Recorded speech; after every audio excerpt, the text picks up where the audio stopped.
Boss, ito mo sa lumalaban ng patas para sa pamilya. Kaya nga alam mo, saan ako bumabangon eh. Hindi, okay lang Para sa pamilya ko pala. Boss, may kuwento lang ako saglit, boss, ha? Alam mo, nung bata pa ako, maliit pa ako, alam mo, gusto ko na kaagad tumanda. Oh.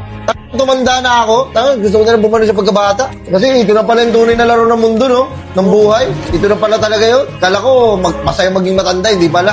No? Hirap na hirap ako sa totoosin lang. Ah, mas lalo Alam mo, ako sa totoosin lang, ha? Oh. Ayoko gumawa ng masama, eh. Ayun na. Ayoko! Oo. Oh, tama. Kaya ayoko pa magulang. Ayun yung tinuro sa akin magulang ko. Huwag kang maging magulang kahit ano mangyari. Hirap lang. Hirap. Oh, sorry. Nahihirapan lang ako. Hindi, gusto ko lang maparana sa anak ko yung hindi ko naranasan noon. Ah. Ako, ito, hanggat maaari, ayoko ipagawa sa kanya to, kaya susumikap lang. Kung sumikap. Iba pala pag naging ama, no? Oo. Oo. Oh.